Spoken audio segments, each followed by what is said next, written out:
As you know, we are dealing with chapter in history, the rise of Indian nationalism.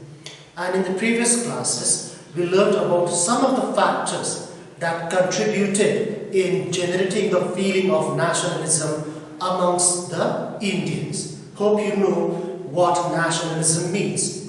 Once again, to define, nationalism is a patriotic feeling of love towards one's own country that comes out of after sharing common history, culture, etc.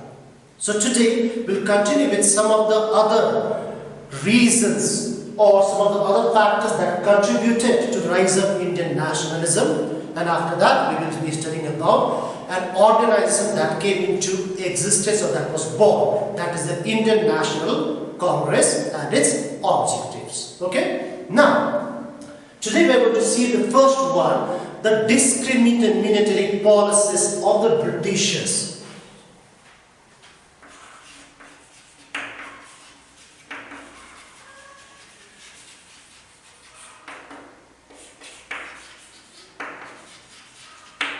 Discriminatory policies. Now, when the revolt of 1857 came to an end, and when the Queen's Proclamation was made in the year 1958, the Indians were told that they would be getting equal opportunities. But this did not happen. As time passed on, what happens? Lot of discriminations were made against the Indians. Many policies were introduced that were discriminatory in nature. And one of the first discriminatory policy was that the Indians were debarred, or Indians were not allowed. Indians were not allowed to use parks, libraries,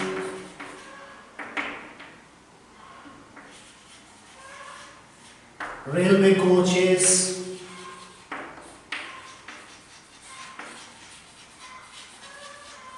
reserved for the Britishers.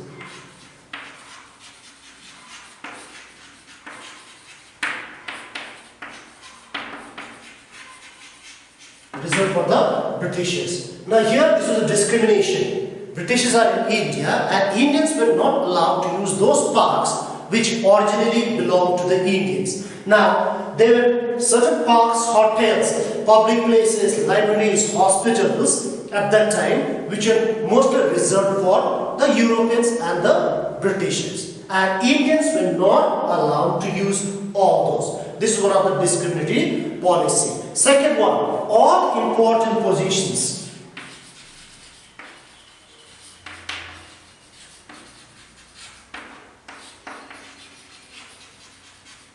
in the administration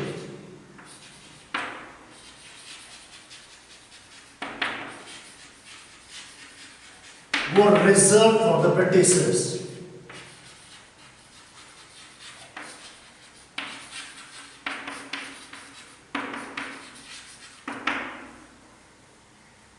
The Britishers were ruling the country now. And according to the Queen's Proclamations, it was told that Indians would be included in the administration of the country. But the important positions, the positions which had some power and control, were exclusively reserved for the British. Okay? And because of these discriminatory policies that were being practiced by the Britishers, the Indians felt that they have to voice against it, go against it. As such, what happens? These also contributed in the rise of nationalism in India. Okay? The next one we'll be seeing is the repressive policies of Lord Lytton.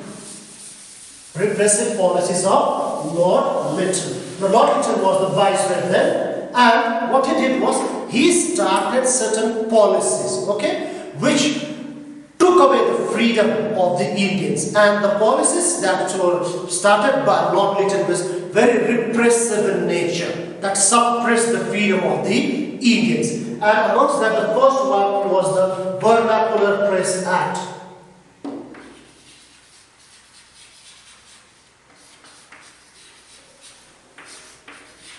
Vernacular Press Act. In the previous chapter, listen, the continuation, we did the same chapter, we talked about the vernacular press, how the press played an important role in fostering the spirit of nationalism. Okay, when you talk about Vande Mataram, Bankim Chandra Chatterjee, etc., poems, stories were written in order to inspire the people to develop amongst them the feeling of patriotism or nationalism.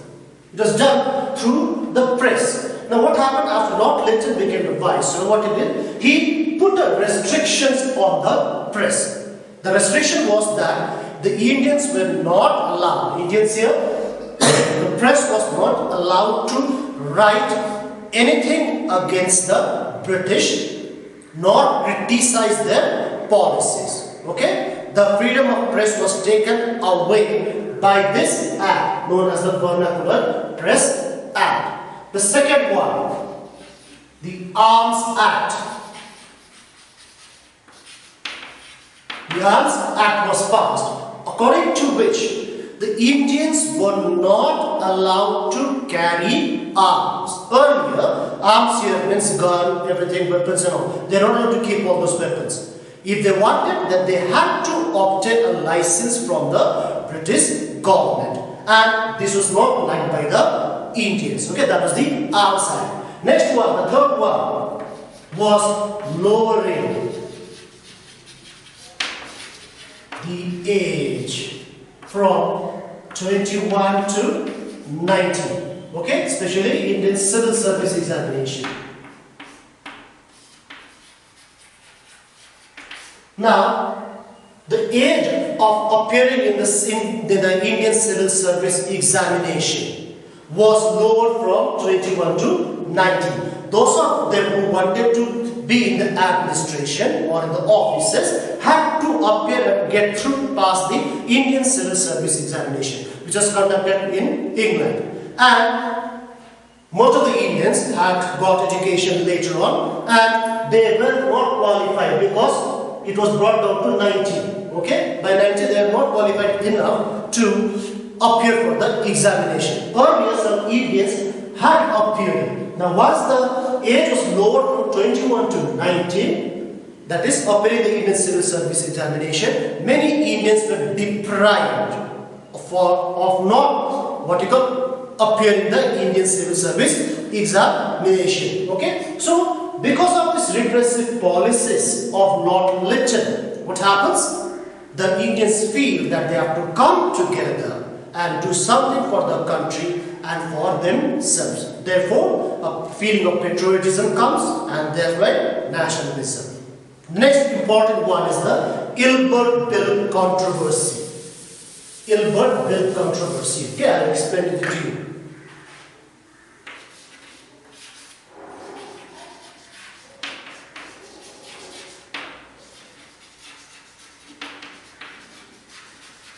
Ilbert Bill controversy. Now, Lord Ripon succeeded Lord Lytton.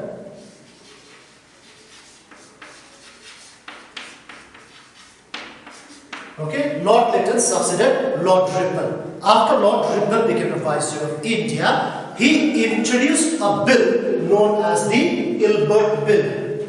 Known as the Ilbert Bill. Now, according to this bill, this bill allowed the Indian judges to hear and try Europeans who were involved in criminal cases. Once again, according to this bill, Indian judges now could try Europeans accused of crimes.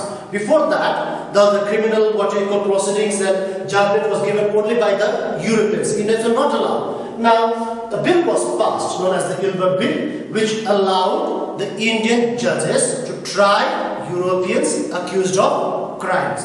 When this bill was passed, there was a lot of opposition from the Europeans in India as well as in England. So, this bill had to be repealed, or it was cancelled. And that opened the minds of the Indians. They came to know that the Britishers are here to rule them, to put them under their feet. Therefore, they felt that they have to come together. So, because of the reaction, what happens? Surendranath Banerjee, who was one of the leaders of the early nationalists, is also known as one of the early nationalists. He made a conference known as a national conference was held by Surendranath Banerjee. Okay, and within the 2 years after Surendranath Banerjee held the national conference, came into existence, or Indian National Congress was born. Indian National Congress was born. Ilbert Bill controversy, or Ilbert Bill had a direct impact on the birth of the Indian National Congress. Okay? Now let us see Indian National Congress.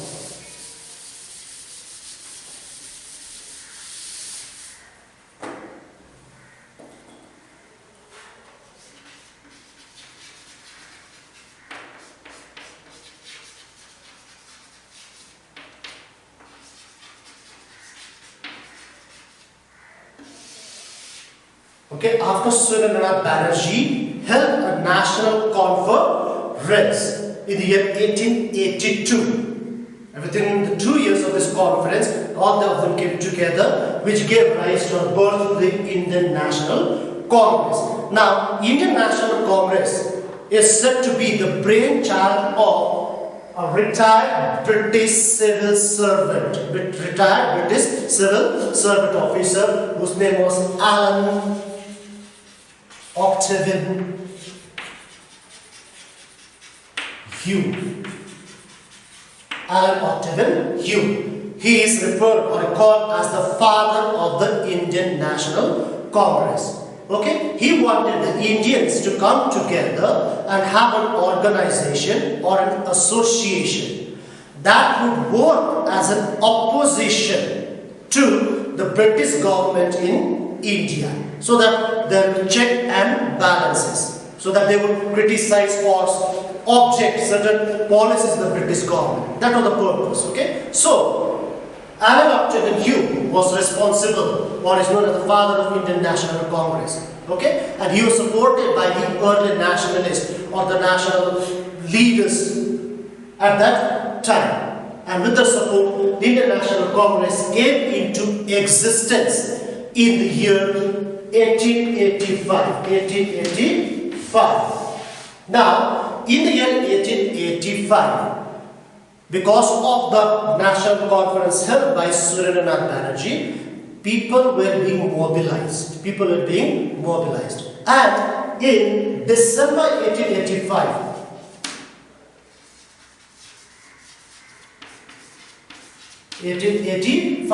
around 72 delegates or representatives from all over India, met.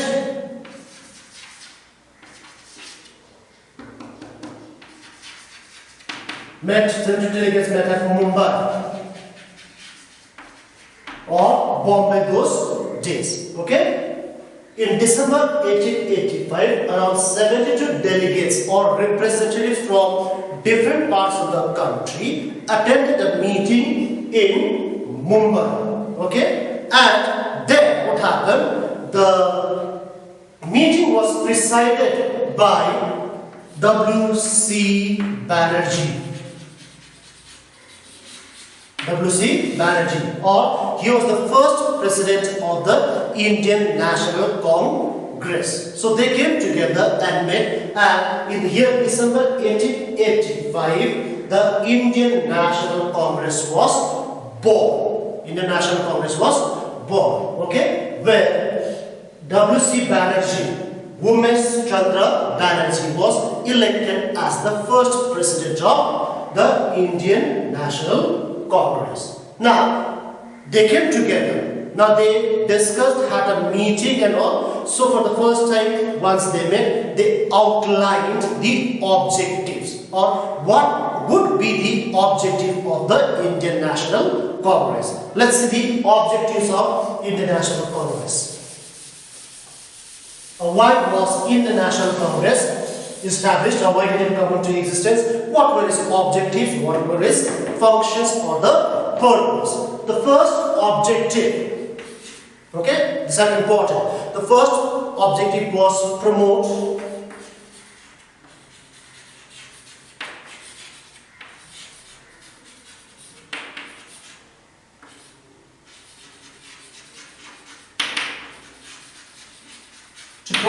the feeling of nationalism, okay, or to promote free feeling of nationalism amongst different parts, or to develop friend relations, develop friend relations.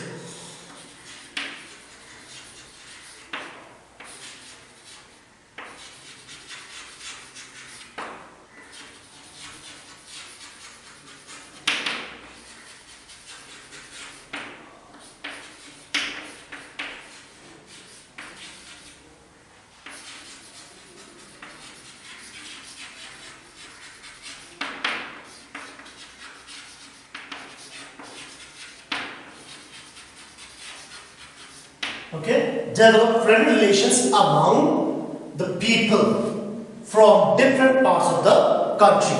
There are many people who also wanted to come together. They were having their own organizations and all, but they were not together. Okay, the communication was not there. A common platform was not there. Therefore, the first objective of the Indian National Congress was to promote, develop friend relations among the people or the nationalist workers from different parts of the country. The next one will be to develop and strengthen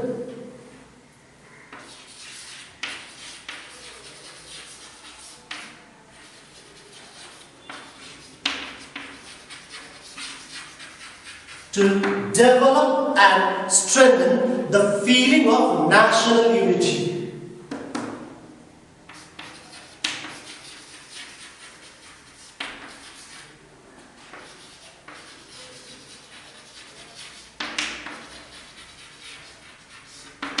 National unity. Develop and strengthen the feeling of national unity amongst the different parts of the country, amongst the different people from various parts of the country. That was the second objective of the Indian National Congress. The third one, formulate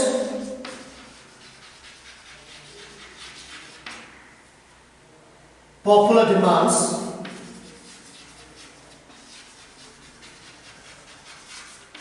and place them before the government.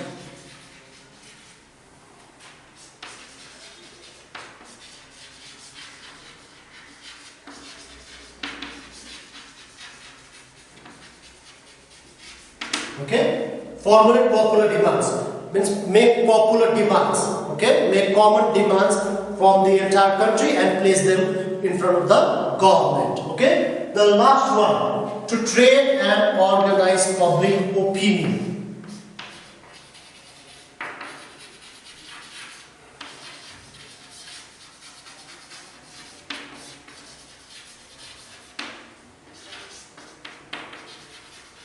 To train and organize public opinion within the country. Different parts of the country, they had an organization, but they did not have a common platform. They had their own programs, they had their own ways and all, and they, oppose the government in their own ways. So one of the objectives of the Indian National Congress was to train and organize public opinion throughout the country. So these are some of the important objectives of the Indian National Congress.